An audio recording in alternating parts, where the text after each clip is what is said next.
Hi friends, నేనైతే కాళ్ళ కూర వండాను. ఇది మొన్న సండే కాక పోయిన సండే తీసిన వీడియో ఫ్రెండ్స్.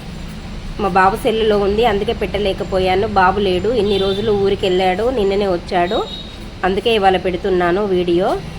చూడండి, నేనైతే అవి 2 సార్లు ఫ్రెష్గా కడుక్కున్నాను.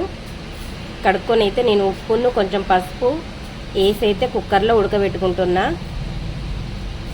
కొంచెం ఉడకబెడితే స్మెల్ అనేది పోతుంది ఫ్రెండ్స్, అందుకే నేను ఫస్ట్ ఇలా చేస్తాను. చూడండి, 15 విజిల్ అయితే వచ్చేదాకా ఉంచాను కుక్కర్లో. ఇదైతే మంచిగా మెత్తగా ఉడికిపోయింది. అందులో ఇంచులైతే వేరే గిన్నెలో తీసుకున్నాను. చూడండి ఫ్రెండ్స్, దానికి కావాల్సినవి ఉల్లిగడ్డ, పుదీనా, పచ్చిమిర్చి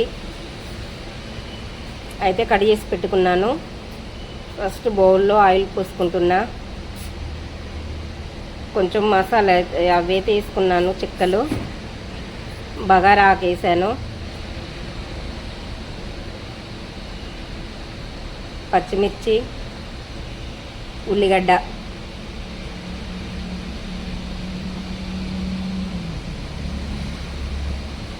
పోయిన సండే పెడదామంటే వీలు కాలే ఫ్రెండ్స్. ఈ వీడియో నా సెల్లులో అయితే లేదు, బాబు సెల్లులో ఉంది, అందుకే పెట్టలేకపోయాను. పుదీనా అయితే వేసుకుంటున్నా. ఉల్లిగడ్డ గిట్లా పచ్చిమిర్చి మగ్గినాయి, అవి పుదీనా కూడా వేసుకున్నాను. అవైతే మగ్గిపోయినాయి. అల్లం ఎల్లిగడ్డ పేస్ట్ వేసుకున్నా.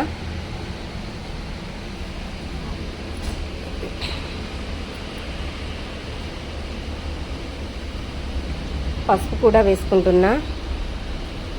అవైతే మగ్గినాయి కదా, ఇప్పుడు ఉడకబెట్టినవి ఉన్నాయి కదా కాళ్ళు, అవి వేసుకుంటున్నా. కుక్కర్లో ఉడకబెట్టాను కదా ఫ్రెండ్స్, అందుకని నేను ఈ బౌల్లో వండుకుంటున్నాను. ఉడికిపోయింది కదా మంచిగాని. చూడండి, ఇదైతే ఒక పావు గంట సిమ్లో పెట్టి దాన్ని అయితే మగ్గనిచ్చుకుందాము.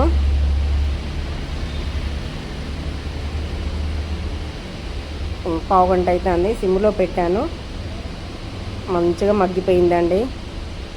కొంచెం ఉప్పు అయితే వేసుకుంటున్నా. అప్పుడు కొంచెం వేసాను కదా, ఇప్పుడు కూడా కొంచెం ఉప్పు వేసుకుంటున్నా. కొంచెం కారం, చిన్న స్పూన్ 2 స్పూన్ల కారం వేసుకుంటున్నా.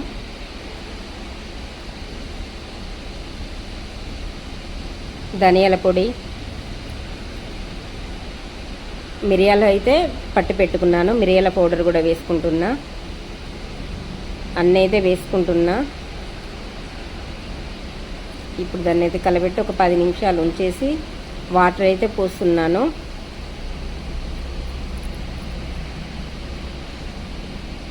నేనైతే ఇలా చేస్తాను ఫ్రెండ్స్. కాళ్ళకూర పాయ అని కూడా అంటారు కదా. చూడండి,